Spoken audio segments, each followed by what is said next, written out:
Read me carefully. We split the tutorial in a small parts to keep learning and practices easily. Watch all from playlist. K target করে বা ফলোয়ার্সকে target করে যখন content তৈরি করবেন, অর্থাৎ আপনি customer, visitor, fans বা follower এবং শুধুমাত্র তাদেরকে টার্গেট করে যখন কন্টেন্ট তৈরি করবেন, তাদেরকে টার্গেট করে কোনো মার্কেটিং না, আমি বলতেছি সেটা কিরকম। তাদেরকে টার্গেট করে যখন কোনো কন্টেন্ট তৈরি করবেন, সেটা ভিডিও হতে পারে, টেক্সট হতে পারে, ইমেজ হতে পারে, ঠিক আছে?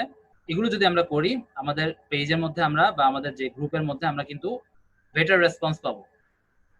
এবং বেটার রেসপন্সের জন্য এই ইউজার জেনারেটেড কন্টেন্টটা মোটামুটি এখন পর্যন্ত ইফেক্টিভ বা ভালো রেজাল্ট আনতে পারে। বেশিরভাগ বেশিরভাগ ব্র্যান্ড কিন্তু ইউজার জেনারেট কন্টেন্ট নিয়ে ভাবে না।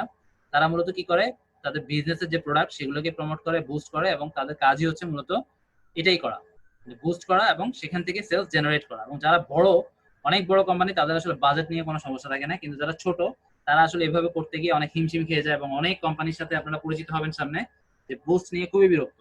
তারাই বুস্ট নিয়ে বিরক্ত যারা আসলে মোটামুটি মিডল বা একটু ছোট জাতীয় কোম্পানি। আর যারা অনেক বড়, যাদের বাজেটে কোনো প্রবলেম নাই, যাদের 1 বছর প্রমোট করার পরেও সেলস জেনারেট না হলেও কোনো প্রবলেম নাই, তারা এগুলো নিয়ে কোনো কথাই বলবে না। এবং বড় বড় কোম্পানিও কম না, অজস্র আছে যারা আসলে জানেও না যে বুস্ট যে আমি করে যাচ্ছি ডেইলি কোনো কাজই হচ্ছে না। কিন্তু ছোট ছোট কোম্পানিগুলো যেহেতু আপনার সব দিকে অনেক কিছু ভাবতে হয়, চিন্তা করতে হয়, ওরা সহজে এটা বুঝতে পারে এবং ওরা এটার প্রতি পরবর্তীতে কি হয়, বিরক্ত হয়ে যায় যে কাজ তো হচ্ছে না, আমার তো ডেইলি $5 $10 বাজেট চলে যাচ্ছে, কিন্তু সেই অনুযায়ী সেলস তো আসতেছে না। আর বড়দের ক্ষেত্রে যেটা হয়, ওদের তো আসলে প্রমোশনের জায়গার অভাব নাই, ওরা যে শুধু সোশ্যাল মিডিয়াতে বসে আছে তা না, ওরা যেখানে জায়গা পাচ্ছে সেখানে ইনভেস্ট করতেছে, কাদের সেলস জেনারেট কোনো না কোনো মাধ্যম দিয়ে হয়ে যাচ্ছেই। কোন দিক দিয়ে হচ্ছে, ওরা হয়তো এটা বুস্ট করে হচ্ছে না, সোশ্যাল এই যে টিভি নিউজ বা পত্রিকা বা রেডিও ইত্যাদি ইত্যাদি যে মাধ্যমগুলো আছে সেগুলোর মাধ্যমে আসতেছে, ওরা কিন্তু এটা সময় পাচ্ছে না, বা এটা কিন্তু ওদের খেয়াল করা বা টার্গেট করে কাজ করা উচিত ছিল, যে আমি কোন সেক্টর থেকে কি পাচ্ছি।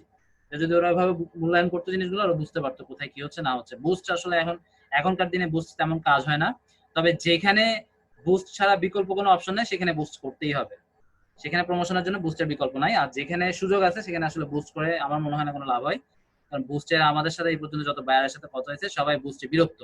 বুস্ট করে কোনো সেলস, আমি আমার সাথে এমনও বায়ার আছে বা কথা হয়েছে যে পুরো 1 মাস বুস্ট করাইছে, 1 মাসে সে ফেসবুকে প্রায় ডেইলি $50 করে, অর্থাৎ $1,500 সে ইনভেস্ট করছে, সে $1 সেল জেনারেট করতে পারেনি। ফিলিপাইনের একটা বায়ার, সে খুব আফসোস করলো যে